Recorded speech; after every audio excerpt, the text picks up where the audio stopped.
They came here for peace, a quiet life after tragedy. But what began with garden gnomes and a power-hungry neighbor would unravel a web of corruption hiding in plain sight. This is the story of a woman who turned pain into purpose, and how one suburban porch became the front line for justice. Stay with us. What you're about to hear isn't just about laws. It's about what happens when someone finally says, enough. I never imagined our search for peace would lead to war. Camila and I moved to Pine Hollow in early spring, desperate for a fresh start. The accident had changed everything. One moment we were driving home from a weekend trip. The next, she was in a hospital bed with pins in her leg and months of pain ahead. The doctor said she was lucky. I called it a miracle she survived it all. Pine Hollow seemed like a perfect place to recover. The neighborhood was quiet, filled with lush gardens and pristine sidewalks. The houses all looked similar: clean lines, muted colors, overly manicured lawns. Too perfect, maybe. But we weren't picky. We needed somewhere to heal. The house came with a little front garden. Among the trimmed hedges stood 4 ceramic gnomes, weathered but charming. The seller told us they'd been there for years. Camila loved them immediately. They made her smile. And in those early days of recovery, even a small smile was gold. Then came Miranda Keene. The first time we met her, it was raining. Camila had dressed up for her first day back at work, just a half day, easing in. I watched her from the porch as she moved carefully down the steps, balancing on her crutches with quiet grace. That was when Miranda appeared. She wore a raincoat too stiff to be practical and held a clipboard like it was a weapon. The HOA president, self-appointed queen of the neighborhood. She didn't say hello. She didn't introduce herself. She pointed at the gnomes. Those aren't permitted. Lawn ornaments are against the HOA regulations, Camila answered politely. They were here when we moved in. I can remove them after work today. But Miranda's eyes narrowed. She wasn't interested in cooperation. The rules are the rules, she snapped. Then, with stunning speed, she stepped forward and struck one of Camila's crutches with the clipboard. Camila fell hard. Her scream sliced through the rain. I ran to her, slipping on the wet pavement. Her face was twisted in pain. I wanted to hit Miranda. I wanted to scream. But I held it in and got my wife to the hospital. The news was bad. The healing leg was refractured. More surgery, more recovery. Camila's hands trembled as she listened. But it wasn't from fear. It was from fury.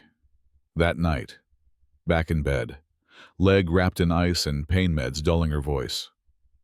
Camila opened her laptop. I brought her tea. She didn't drink it. She was typing, eyes locked on the screen. Miranda Keene. That name rings a bell, she said. It did. Camila had worked as a lead investigator for the Oregon Attorney General's office. Her specialty was fraud and abuse cases. Before the accident, she had been building a file, one that involved suspicious HOA foreclosures across the state. Pine Hollow was one of the communities under review, and Miranda Keene's name had already appeared in the data. Camila pulled up her old notes. I watched her transform. The pain didn't disappear, but something bigger took over. She wasn't just a victim anymore. She was on a mission, and in the following days, she worked from bed. I became her eyes and ears in the field. We started small. I attended HOA meetings. I smiled. I played the part of the clueless newcomer. I recorded everything. We found patterns. Dozens of homeowners fined for absurd violations, a bird feeder, a mailbox color, faded paint. The fines escalated fast, hundreds, then thousands of dollars. When residents couldn't pay, the HOA foreclosed. Then the homes were bought up quietly, often by shell companies linked to Brian Keene, Miranda's husband, a real estate investor who always seemed to know exactly when a property would hit the market. One elderly woman, Mrs. Griffin, had lost her home over a cracked driveway. Another, Mr. Yang was fined $11,000 for leaving holiday lights up 2 days past New Year's. They weren't isolated cases. They were a pattern. The targets elderly, immigrant, and disabled residents. Easy marks. 3 weeks after the attack, Camila requested reinstatement.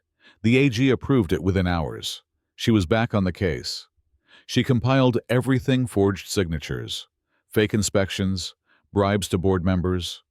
We found a notary who had signed off on foreclosures without ever meeting the homeowners. One HOA board member confessed under pressure, giving us access to financial records. Camila built a 300-page report. It was dense, airtight, and damning. And then came the moment. On a Thursday morning, just before dawn, law enforcement swarmed Pine Hollow. No sirens, just unmarked vans and officers with badges. Camila walked among them, slower than before, leaning on a cane. But there was power in every step. She led the team to Miranda's garage, where she held all her HOA files. Camila stepped inside and held up the warrant. Miranda Keene, you are under investigation for fraud, discrimination, illegal foreclosures, and assaulting a public official. Miranda's mouth opened. No words came. Her hands trembled. You can't do this, she whispered. I was just protecting property values. Camila's voice was steady. You were protecting your own profits. Then she added, with a cold smile, remember the gnomes you hated so much? Each one had a tiny recorder inside. You told on yourself. Miranda. Again and again. Miranda was arrested. So was her husband later that day. The story exploded. News vans lined the street for weeks. The state uncovered over $5 million in fraudulent profit linked to the Keenes. 5 other individuals were indicted, including a bank manager who helped launder the money. But Camila didn't stop there. She worked with lawmakers to draft new legislation. Any HOA managing more than 50 homes would now require state auditing. A restitution fund was created. Families who had lost their homes unfairly began receiving settlements. Some even returned to Pine Hollow. Mrs. Griffin moved back in. So did Mr. Yang. They brought cookies and hugs and tears of joy. Camila was promoted to Deputy Director of Public Integrity. Her limp remained, but her spirit was louder than ever. 6 months later, Pine Hollow was different. The HOA was gone. In its place was a voluntary neighborhood circle. No fines, no anonymous citations, just people. Talking, helping, laughing. We sat on our porch, surrounded by new gnomes. Decorative this time. No more wires, just charm. A neighbor placed a small statue at our steps. A woman holding a cane, standing tall with a legal briefcase in her hand. Underneath, it read, "She didn't just stand up, she stood for all of us." And she did. Every step she takes reminds me of it. Justice isn't always loud. Sometimes it limps. But it always moves forward, and sometimes all it takes to tear down a corrupt empire is a garden gnome and a woman who refuses to stay silent.